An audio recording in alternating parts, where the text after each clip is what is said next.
শীতে কাঁপছে রাজধানী সহ সারা দেশ। বছরের শুরু থেকে শীতের দাপট, জনজীবনে স্থবিরতা, ভোগান্তিতে নিম্ন আয়ের মানুষ। ঠান্ডার জন্য হাত পা তোলা লাগছে, কর্ম না করলে পেটে ভাত যায় না। আমার শীতের জন্য ভর্তি বেড়া না যায়, মানুষের বাদ কর্ম করি খাই, একটা কম্বল টম্বল পাই নাই। ডাকসু নির্বাচনের রোডম্যাপ ঘোষণার ভিসিকে 72 ঘন্টার আলটিমেটাম। মধ্যরাতে শিক্ষার্থীদের বিক্ষোভ, বিরোধিতাকারীদের হুঁশিয়ারি। দেশে ভোটার সংখ্যা 12,36,83,000-এর বেশি। ইসি খসড়া তালিকা প্রকাশ। 20 জানুয়ারি শুরু হালনাগাদ কার্যক্রম। ক্ষমতায় গেলে বিদ্যুৎ খাতে দুর্নীতি অনুসন্ধান ও ভারতের সঙ্গে চুক্তি পুনর্মিলন করবে বিএনপি। ক্যাপাসিটি চার্জে লুটের অভিযোগ। আলোচনায় নোয়াখালী বিএনপি কমিটি। পরিচ্ছন্ন নেতৃত্ব চান স্থানীয় নেতাকর্মীরা। আশা, দুঃসময়ের সারথীদের মূল্যায়ন করবে কেন্দ্র। এবং কুষ্টিয়া বাজার সিন্ডিকেটের কবলে পেঁয়াজ চাষিরা। বিঘায় লোকসান, 30 থেকে 40 হাজার টাকা। আগামীতে চাষ কমার শঙ্কা। মৌসুমের সময় তখন যাতে ইম্পোর্টটা বন্ধ রাখি, দেশের চাষিকে বাঁচাইতে পারে। দেখছিলেন শিরোনাম সংবাদ সকালের, সঙ্গে আছে মারজানা শক্তি। এবার বিস্তারিত। শীতে কাঁপছে সারা দেশ। নতুন বছরের শুরুর দিন থেকেই বেড়েছে শীতের তীব্রতা। এতে জনজীবনে নেমেছে স্থবিরতা। বিভিন্ন জেলায় কুয়াশার সঙ্গে বইছে হিমেল হাওয়া। দুদিন ধরে কুড়িগ্রাম, পঞ্চগড় সহ অনেক জেলায় মিলছে না সূর্যের দেখা। কনকনে ঠান্ডায় কষ্টে পড়েছেন হতদরিদ্র, ছিন্নমূল ও স্বল্প আয়ের মানুষ। পুরো জানুয়ারি জুড়ে কয়েকটি শৈত্যপ্রবাহ বয়ে যাওয়ার কথা জানিয়েছে আবহাওয়া অফিস। সহকর্মীদের পাঠানো তথ্যচিত্রে টুম্পা ফ্রোজের ডেস্ক রিপোর্ট। শীতে স্থবির হয়ে পড়েছে কুড়িগ্রাম। গত 24 ঘন্টায় তাপমাত্রা সামান্য বৃদ্ধি পেলেও কমেনি শীতের তীব্রতা। কুয়াশার সাথে বইছে হিমেল বাতাস। গত দুদিন ধরে দেখা মিলছে না সূর্যেরও। বৃহস্পতিবার সকাল 9টায় জেলায় সর্বনিম্ন তাপমাত্রা রেকর্ড করা হয়েছে 11.3 ডিগ্রি সেলসিয়াস। কনকনে ঠান্ডায় শীত কষ্টে পড়েছেন হতদরিদ্র, ছিন্নমূল ও স্বল্প আয়ের শ্রমজীবী মানুষ। জরুরি প্রয়োজন ছাড়া ঘর থেকে বাইরে বের হচ্ছে না কেউ। খুব ঠান্ডা, যাত্রাপথে গাড়ি ধরিয়েছিলাম তো আর ঠান্ডাতে থাকা যায় না। এখন গাড়ি চলা তো কষ্ট, সেই কষ্ট না চলে কি করি। আমরা ভাত দেওয়া খাবে, তো মাংস তো ভাত দেওয়া খাবে। ঠান্ডার জন্য হাত পা তোলা লাগছে, কর্ম না করলে পেটে ভাত যায় না। আমার এই যে এই শীতের মধ্যে বেড়াচ্ছি আমরা কর্ম করি খাবার জন্য। এত যে ইলি পাইছে, কত কি কম্বল আছে, আমরা পাইনি, কিছু পাইনি। আমরা শীতের জন্য ভর্তি বেড়া না যায়, মানুষের বাদ কর্ম করি খাই, একটা কম্বল টম্বল পাই নাই। কেন করি চলি, অভাব বেশি, চলার মতন আমার পথ নাই। তীব্র শীতে জবুথবু লালমনিরহাট। গত 3 দিনে জেলায় দেখা মিলছে না সূর্যের। দিনের বেলাতেও চারপাশ ঘন কুয়াশায় ঢাকা থাকায় হেডলাইট জ্বালিয়ে চলছে যানবাহন। জেলায় সকাল 6টায় 10.5 ডিগ্রি সেলসিয়াস তাপমাত্রা রেকর্ড করা হয়েছে। তীব্র শীতে ব্যাহত হচ্ছে দৈনন্দিন কাজ। আসলে আজকে প্রচণ্ড ঠান্ডা। 2 দিন থেকে মানুষ হাত পা গোড়ায় আসতেছে, ঠান্ডায় ঘর থেকে বাড়ি হইতেছে না।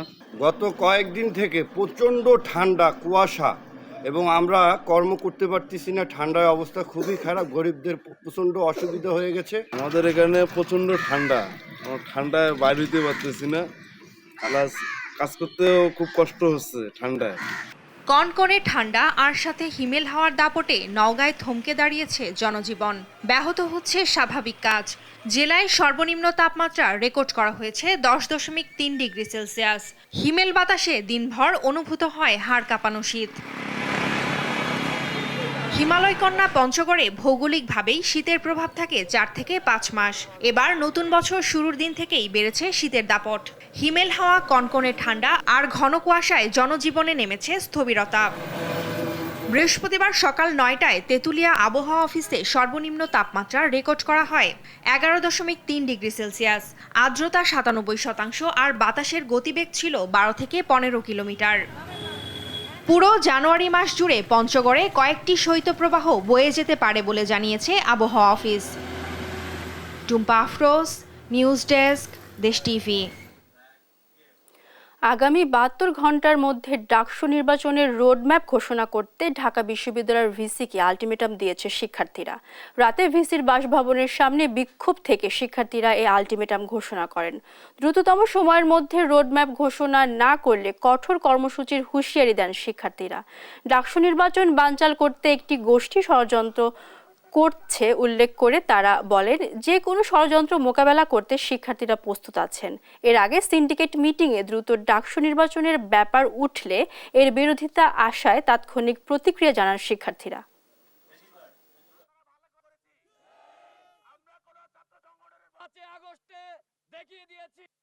অতি দ্রুত সময়ের মধ্যে ভাইস চ্যান্সেলর স্যারকে মেরুদণ্ড সোজা রেখে তাকে রোডম্যাপ ঘোষণা করতে হবে এবং তার সময়সীমা 72 ঘন্টা মাত্র। 72 ঘন্টার মধ্যে যদি রোডম্যাপ ঘোষণা করা না হয় তাহলে কঠোর থেকে কঠোরতর আন্দোলনে আমরা যাব। আন্দোলনের মুখে পোষ্য কোটা বাতিল করেছে রাজশাহী বিশ্ববিদ্যালয় প্রশাসন। বৃহস্পতিবার রাত 9:30টার দিকে এই কোটা বাতিলের ঘোষণা দেন উপাচার্য অধ্যাপক সালেহ হাসান নকিব।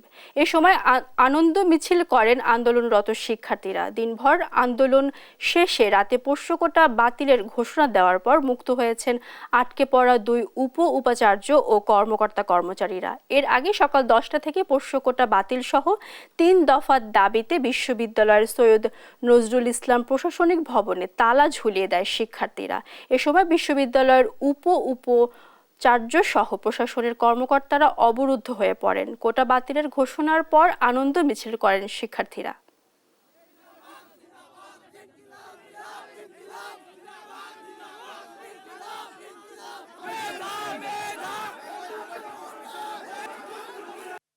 প্রক্রিয়ার ভেতর দিয়ে রাজশাহী বিশ্ববিদ্যালয়ের পোষ্য কোটার সম্পূর্ণ অবলুপ্তি এবং সেটার জন্য যা কিছু করণীয় সেটা করার ব্যাপারে আমি আমার অঙ্গীকার ব্যক্ত করছি। আমি এখন যে জিনিসটি আমার ছাত্রদের কাছে চাই এবং এটা তাদের দিতে হবে, তাদের ভিতরে যদি শ্রদ্ধাবোধ মানবিকতা থাকে তাহলে যে 100 জন মানুষকে 10 ঘন্টার বেশি সময় ধরে আটকে রাখা হয়েছে, 200 নানান বয়সের নারী পুরুষ, তাদের প্রত্যেককে সসম্মানে বের হয়ে যাওয়ার সুযোগ দিতে হবে। এটা নেগোশিয়েবল না।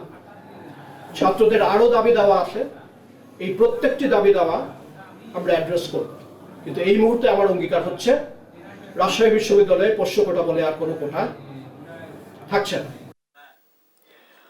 অতিথি পাখির কলকাকলিতে মুখর ফেনীর দিঘিগুলো। বাহারি পাখির জলকেলি দেখতে দূর দূরান্ত থেকে ভিড় করেছেন পাখিপ্রেমীরা।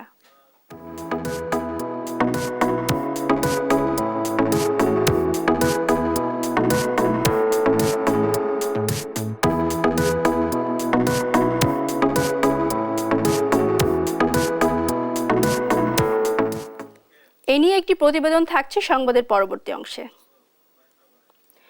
বর্তমানে দেশে ভোটার সংখ্যা 12,36,83,512 জন, বেড়েছে 18,33,352। এ তালিকা নিয়ে 20 জানুয়ারি থেকে বাড়ি বাড়ি ভোটার হালনাগাদ কার্যক্রম শুরু হবে। যাচাই বাছাই ও দাবি আপত্তি নিষ্পত্তি করে 2রা মার্চ চূড়ান্ত তালিকা প্রকাশ করবে কমিশন। দুপুরে সংবাদ সম্মেলনে এসব তথ্য তুলে ধরেন নির্বাচন কমিশনার আবুল ফজল মোহাম্মদ সানাউল্লাহ। এ সময় ভোটাধিকার নিশ্চিত করাই কমিশনের প্রধান চ্যালেঞ্জ বলে জানান তিনি। শিউলি রায়ের রিপোর্ট। জাতীয় নির্বাচন সুষ্ঠু করার লক্ষ্যে স্বচ্ছ ভোটার তালিকা তৈরিতে কাজ করছে নির্বাচন কমিশন। এরই অংশ হিসেবে খসড়া ভোটার তালিকা প্রকাশ করেছে প্রতিষ্ঠানটি। বৃহস্পতিবার সকালে ইসি সচিবালয়ে সংবাদ সম্মেলনে বিস্তারিত তুলে ধরেন নির্বাচন কমিশনার আবুল ফজল মোহাম্মদ সানাউল্লাহ। জানান 1.5% বেড়ে বর্তমানে মোট ভোটার 12,36,83,512 জন। আজকের খসড়া ভোটার তালিকায় আমাদের ভোটার সংখ্যা 12,36,83,512। গত বছর এই ভোটার সংখ্যা ছিল 12,18,50,160। অর্থাৎ এই বছরে আমাদের ভোটার সংখ্যা বৃদ্ধির পরিমাণ 18,33,352। আগামী 2 মার্চ চূড়ান্ত ভোটার তালিকা প্রকাশ করবে নির্বাচন কমিশন।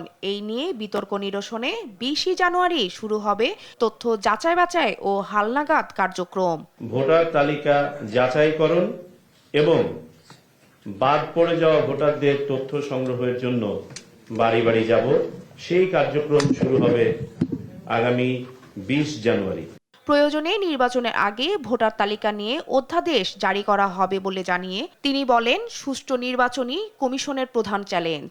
প্রবাসী বাংলাদেশিদের ভোটার তালিকায় সন্নিবেশিত করার ব্যাপারে আর দুই একটি কথা আমি বলতে চাই। যেমনটা বলেছি যে 7টি দেশে আমাদের এই সেবা ইতিমধ্যে চালু হয়েছে।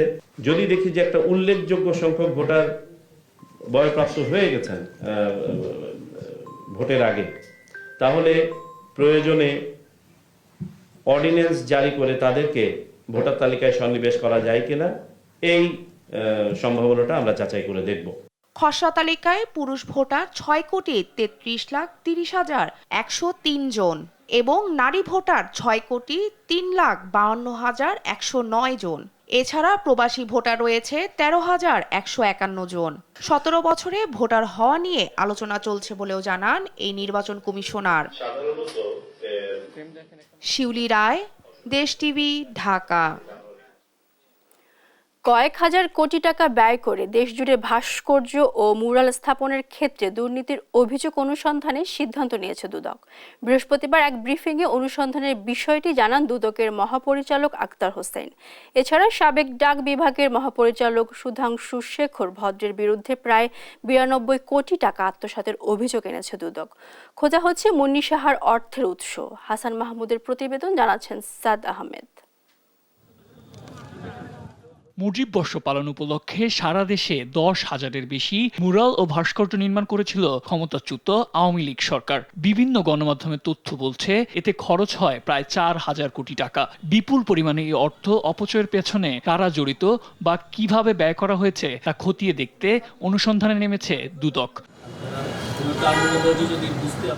একইভাবে মুজিব কিল্লা নির্মাণ ও উন্নয়নের নামে হাজার হাজার কোটি তছরূপের খোঁজ করবে সংস্থাটি। দেশ জুড়ে মুজিব কিল্লা নির্মাণ, সংস্কার, উন্নয়ন প্রকল্পের প্রকল্প পরিচালক, সংশ্লিষ্ট ঠিকাদার অন্যান্যের বিরুদ্ধে হাজার হাজার কোটি টাকা তছরূপ, অতিরিক্ত বিল দেয়া সহ বিভিন্ন অনিয়মের বিষয়ে অনুসন্ধানের সিদ্ধান্ত গৃহীত হয়েছে। এদিকে অবৈধ সম্পদ অর্জনের অভিযোগে বিএফআইইউর সাবেক প্রধান মাসুদ বিশ্বাস ও তার স্ত্রীর নামে 2 কোটি টাকার অবৈধ সম্পদ অর্জনের অভিযোগ আনা হয়েছে। চুয়াডাঙ্গা 1 আসনের সাবেক সোলাইমান হক জোয়ারদার ও তার স্ত্রীর বিরুদ্ধে 11 কোটি টাকার অবৈধ সম্পদের প্রমাণ মিলেছে। জনাব কামরুন নাহার স্বামী জনাব মাসুদ বিশ্বাসের নিজ নামে গাতোয়ায় বহির্ভূত সম্পদ অর্জনের প্রাথমিক তথ্যাদি পাওয়া যাওয়ায় তার প্রতি দুর্নীতি দমন কমিশন আইন 2004-এর 26(1) ধারায় সম্পদ বিবরণী দাখিলের আদেশ জারির সিদ্ধান্ত গৃহীত হয়েছে। সাবেক সংসদ সদস্য চুয়াডাঙ্গা 1 মামলা রুজুর কার্যক্রম প্রক্রিয়াধীন আছে। সরকারি প্রকল্পের টাকা লোপাটের মামলায় জড়িয়েছেন সাবেক ডাক বিভাগের মহাপরিচালক সুধাংশু শেখর ভদ্র। তার বিরুদ্ধে প্রায় 92 কোটি টাকা আত্মসাতের অভিযোগ এনেছে দুদক। ঋণের নামে 500 কোটি টাকা আত্মসাতের কেয়া গ্রুপের চেয়ারম্যান আব্দুল খালেক পাঠান সহ 6 জনের বিরুদ্ধে মামলার সিদ্ধান্ত নিয়েছে দুদক। অভিযোগ সংশ্লিষ্ট সুধাংশু শেখর ভদ্র, প্রাক্তন মহাপরিচালক ডাক অধিদপ্তর, ঢাকার বিরুদ্ধে 91,94,06,645 টাকা আর্থিক ক্ষতি সাধনের অভিযোগে আরও একটি মামলা রুজুর সিদ্ধান্ত গৃহীত হয়েছে। আর নতুন করে ব্যাংকে 134 কোটি টাকার অস্বাভাবিক লেনদেনের অভিযোগে সাংবাদিক মুন্নি সাহা ও তার স্বামী কবির হোসেন তাপসের বিরুদ্ধে অনুসন্ধানের সিদ্ধান্ত নিয়েছে দুদক। সাদ আহমেদ, দেশ টিভি, ঢাকা। আওয়ামী লীগের শাসনামলে বিদ্যুৎ খাত থেকে শুধু ক্যাপাসিটি চার্জের নামে 1 কোটি টাকা গায়েব হয়েছে বলে দাবি করেছেন বিএনপির স্থায়ী কমিটির সদস্য ইকবাল হাসান মাহমুদ টুকু। আর রাজনৈতিক তর্ক বিতর্কের মধ্যে আওয়ামী লীগের দুর্বৃত্তায়ন ও চুরি লুটপাটের ঘটনা চাপা পড়ে যাচ্ছে বলে মন্তব্য করেন দলটির মহাসচিব মির্জা ফখরুল ইসলাম। বলেন, রাষ্ট্র ক্ষমতায় গেলে ভারতের সঙ্গে হওয়া অসম চুক্তি ও আওয়ামী লীগ সরকারের দুর্নীতি পুনর্মূল্যায়ন করবে বিএনপি। আরও জানাচ্ছেন নিয়াজ মোর্শেদ। বিদ্যুৎ ও জ্বালানি খাত নিয়ে আওয়ামী লীগ সরকারের অবস্থান ছিল বরাবরই চরম গোপনীয়তার। এই খাতের বিভিন্ন চুক্তি বা কেনাকাটার তথ্য আইন করেই গোপন রেখেছিল স্বৈরাচার শেখ হাসিনা সরকার। তৎকালীন লাখো কোটি টাকার দুর্নীতির চিত্র জানতে মুখিয়ে আছে সাধারণ জনগণ। এই অবস্থায় সকালে গুলশানে বিএনপি চেয়ারপারসনের কার্যালয়ে সংবাদ সম্মেলনে আসেন দলের স্থায়ী কমিটির 2 সদস্য ও বিএনপি মহাসচিব মির্জা ফখরুল ইসলাম আলমগীর। সংবাদ সম্মেলনে বিদ্যুৎ খাতে দুর্নীতি নিয়ে বিশ্লেষণধর্মী তথ্য উপস্থাপন করেন বিএনপির স্থায়ী কমিটির সদস্য ও সাবেক বিদ্যুৎ প্রতিমন্ত্রী ইকবাল হাসান মাহমুদ টুকু। অভিযোগ করেন 15 বছরের শাসনামলে বিদ্যুৎ খাতকে লুটপাটের ব্যবসায় রূপ দিয়েছিল আওয়ামী লীগ।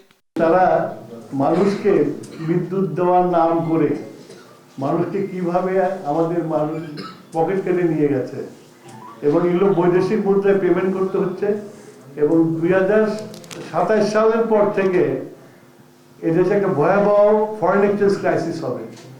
বিদ্যুৎ খাত থেকে ক্যাপাসিটি চার্জের নামে 15 বছরে লুটপাট হয়েছে 1 লাখ কোটি টাকা উল্লেখ করে তিনি জানান, শুধু রূপপুর পারমাণবিক বিদ্যুৎ কেন্দ্র থেকেই $500 মিলিয়ন পাচার হয়েছে। 15 বছরে মোট খরচ হলো 2,0830 কোটি ডলার। বর্তমান বিনিয়োগ হারে 3,33,940 কোটি টাকা। ক্যাপাসিটি চার্জে লুটপাট করেছে 1 লক্ষ কোটি ডলার। এ সময় দলের মহাসচিব বলেন, রাষ্ট্র ক্ষমতায় যেতে পারলে বিদ্যুৎ খাতের সব অসম চুক্তি পুনর্মূল্যায়ন করা হবে। পুরো বিষয়টি আমরা রিভিউ করব, আমরা বলেছি ইতিমধ্যে, এবং রিভিউ করে আমরা সেই হিসাবে যেটা প্রয়োজনীয় সে ব্যাপারে ব্যবস্থা নেব। রাজনৈতিক তর্কে বিতর্কে আওয়ামী লীগের দুর্বৃত্তায়ন ও লুটপাটের ঘটনা নিচে পড়ে যাচ্ছে বলেও সতর্ক করেন বিএনপির মহাসচিব। আওয়ামী লীগের যে দুর্বৃত্তায়ন এবং আওয়ামী লীগের ধ্বংস করে দিয়েছে দেশটাকে, এটাকে আমাকে যে ভাষায় বলতে যে পোকলা করে দিয়েছে, এটা কিন্তু মানুষ আস্তে আস্তে ভুলে যাবে। নেজ মোরশেদ, দেশ টিভি, ঢাকা। ঢাকা মাওয়া এক্সপ্রেসওয়েতে আলাদা সড়ক দুর্ঘটনায় 4 জনের মৃত্যু হয়েছে, আহত হয়েছেন অন্তত 10 জন। বৃহস্পতিবার রাত 11:30টার দিকে ঢাকা মাওয়া এক্সপ্রেসওয়ের সিরাজদি খানের নিমতলা এলাকায় মাওয়া অভিমুখী সড়কে এই দুর্ঘটনা ঘটে। এ সময় দাঁড়িয়ে থাকা কারভার ভ্যানের পেছনে ধাক্কা দেয় যাত্রীবাহী বাস। এতে নিহত হয় বাসের হেলপার মোহাম্মদ জীবন এবং বাসের যাত্রী মোহাম্মদ রায়হান। এ ঘটনায় আহত হয়েছে আরও 10 জন। ঘন কুয়াশার কারণে এরূপ দুর্ঘটনা ঘটছে বলে জানায় পুলিশ। এদিকে শুক্রবার ভোরে এক্সপ্রেসওয়ের শ্রীনগর হাসারায় অন্য একটি সড়ক দুর্ঘটনায় নিহত হয়েছে 2 জন। তাদের পরিচয় পাওয়া যায়নি বলে জানায় পুলিশ।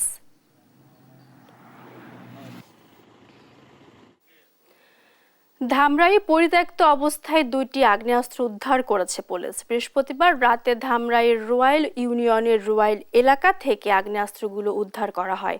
পুলিশ জানায় 31 রাতে এক যুবককে গুলির ঘটনার পর ওই এলাকায় বিশেষ অভিযান পরিচালনা করা হয়। অভিযানে একটি বাড়ির সামনে থেকে পরিত্যক্ত অবস্থায় 2টি আগ্নেয়াস্ত্র উদ্ধার করা হয়। এছাড়াও 2টি ম্যাগাজিন ও 1 রাউন্ড গুলি উদ্ধার হয়। তবে এই ঘটনায় কাউকে আটক করা যায়নি বলে জানায় পুলিশ। স্থানীয়রা জানায়, এর আগে গেল মঙ্গলবার রাতে নতুন বছর বরণের লক্ষ্যে রয়্যাল গ্রামে খিচুড়ির আয়োজন করা হয়। আয়োজকদের মধ্যে একজনের কাছে ছিল আগ্নেয়াস্ত্র। সে উপরের দিকে গুলি ছুটতে চেয়ে ব্যর্থ হয়। পরে ধাক্কাধাক্কির এক পর্যায়ে গুলি বের হয়ে আকাশ সরকার নামে একজনের পেটে লাগে। পরবর্তীতে তাকে গুলিবিদ্ধ অবস্থায় উদ্ধার করে সাভারের এনাম মেডিকেল কলেজ হাসপাতালে ভর্তি করা হয়।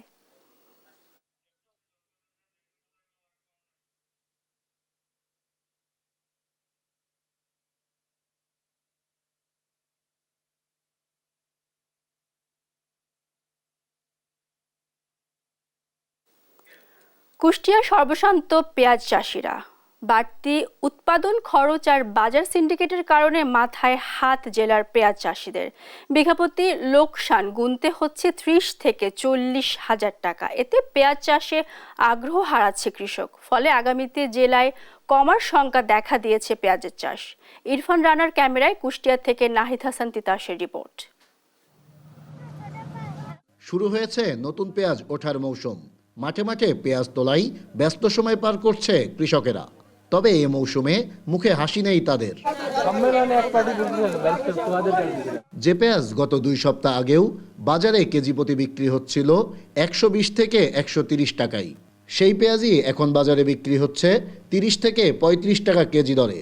ফলে এবছর পেঁয়াজ চাষ করে কুষ্টিয়ার কৃষকদের বিঘাপ্রতি লোকসান গুনতে হচ্ছে 30 থেকে 40 হাজার টাকা। পেঁয়াজের যে বাজারে এই পরিমাণ টাকা যদি বেচা যায়, আপনার দেশে 3 ভাগের আড়াই ভাগই লস হয়ে যাবে চাষের। 30 টাকা কেজি, এই 30 টাকা কেজি পেঁয়াজ বেচলে আমাদের ধরেন কিছুই থাকবে না, জমির খাজনা 30,000 টাকা বিঘি। পেঁয়াজ চাষিরা বলছেন বাজারে ব্যবসায়ীদের সিন্ডিকেট ও বাড়তি উৎপাদন খরচের কারণেই পড়েছেন তারা এমন লোকসানের মুখে।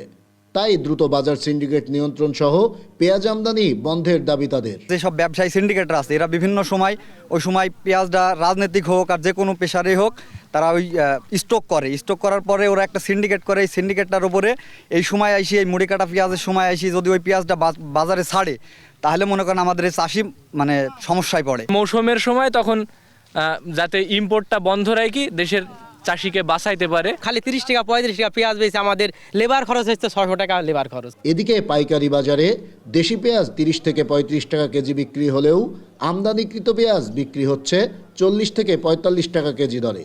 তারপরেও আড়তদাররা বলছেন আমদানির কারণেই কমেছে দেশি পেঁয়াজের দাম।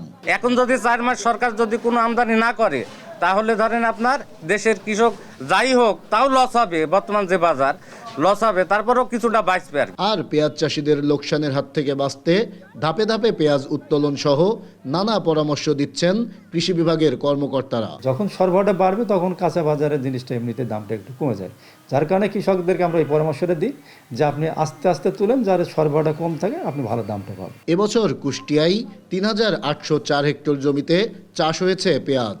যদি এবছর কৃষকেরা ন্যায্য মূল্য না পায় তাহলে আগামীতে জেলায় কমবে পেঁয়াজের চাষ, এমনটিই বলছেন চাষিরা। নাহিদ হাসান তিতাস, দেশ টিভি, কুষ্টিয়া। কে হচ্ছে নোয়াখালী জেলা বিএনপির কাণ্ডারি, কে হবেন আহ্বায়ক, কে হবেন যুগ্ম আহ্বায়ক কিংবা সদস্য সচিব, এমন নানা প্রশ্ন নিয়ে কয়েক মাস ধরে আলোচনায় সরব নোয়াখালী জেলা বিএনপি ও সহযোগী সংগঠনের নেতাকর্মীরা। সম্ভাব্য আহ্বায়ক ও সদস্য সচিব পদে আলোচনায় ভাসছে অনেকের নাম।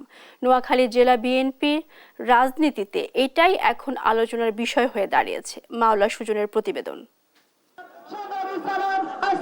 নোয়াখালী জেলা বিএনপির সর্বশেষ কমিটি হয় 2017 সালে। সভাপতির দায়িত্ব পান AJM গোলাম হায়দার ও সাধারণ সম্পাদক করা হয় অ্যাডভোকেট আব্দুর রহমানকে। 2 বছরের কমিটির মেয়াদ গড়ায় 6 বছরে। আন্দোলন সংগ্রামের কারণে নজর দেওয়া হয়নি নতুন কাউন্সিলে। 5 আগস্ট আওয়ামী লীগ সরকারের পতনের পর আলোচনায় উঠে আসে জেলা বিএনপির নতুন কমিটি। দায়িত্ব পেতে আগ্রহী নেতারাও বাড়িয়েছেন তৃণমূল ও কেন্দ্রীয় নেতাদের সঙ্গে যোগাযোগ। তবে তৃণমূলের নেতা কর্মীরা চান ত্যাগী ও পরীক্ষিতরাই যেন নেতৃত্বে আসেন। নতুন কমিটি নিয়ে সরব পুরো জেলার নেতা কর্মীরা। আলোচনায় জেলা বিএনপির সাবেক সাধারণ সম্পাদক হারুন রশিদ আজাদ, বর্তমান সাধারণ সম্পাদক আইনজীবী আব্দুর রহমান, সুবর্ণচর উপজেলা বিএনপির সভাপতি ও জাতীয় নির্বাহী কমিটির সদস্য ABM জাকারিয়া, জেলা সাংগঠনিক সম্পাদক শহীদুল ইসলাম কিরণ ও সদস্য মাহবুব আলমগীর আলো। তৃণমূলে যাদের গ্রহণযোগ্যতা আছে, পরিচ্ছন্ন রাজনীতিতে বিশ্বাসী, তাদের হাতেই আসবে জেলা বিএনপির হাল, বলছেন আলোচনায় থাকা নেতারা। তাদের কর্মকাণ্ড সম্পর্কে জনগণ ভালো ধারণা রাখে, এ ধরনের পরিচ্ছন্ন নেতৃত্ব আসা উচিত।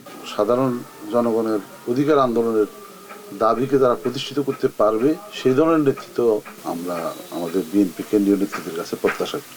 আবার আলোচনায় থাকাদের কেউ কেউ বলছেন যারা স্বৈরাচারের বিরুদ্ধে রাজপথে সক্রিয় ছিল, হামলা শিকার হয়েছেন, তাদেরও মূল্যায়ন করবে কেন্দ্র।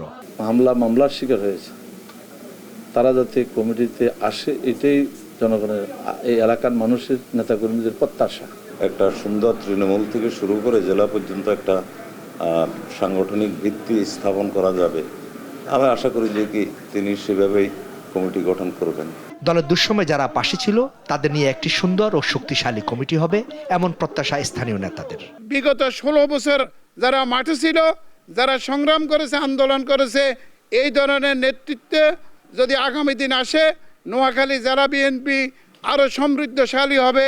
মামলা হামলার এবং নির্যাতন নিপীড়িত কর্মীদের পাশে ছিল ওই সমস্ত স্বচ্ছ এবং মানসম্মত যেন নেতৃত্ব নোয়াখালী জেলাতে আসে। যারা অতীতেও দলের কথা চিন্তা করেছে, যারা কখনো দলকে ফেলে অন্য জায়গায় যায় নাই, দলের দুঃসময় দলের পাশে ছিল, কোনো কারণ দেখিয়ে আন্দোলন সংগ্রামের সময় পালিয়ে বেড়ায় নাই, তাদেরকে দিয়ে আমরা মনে করি আমাদের যদি নোয়াখালী জেলা বিএনপির কমিটি হয় তাহলে আমাদের দল সুসংগঠিত থাকবে। একসময় নোয়াখালীকে বলা হতো বিএনপির ঘাঁটি। এই জেলা থেকে উঠে আসে বিএনপির অনেক দক্ষ রাজনীতিক। মাওলা সুজন, দেশ টিভি, নোয়াখালী।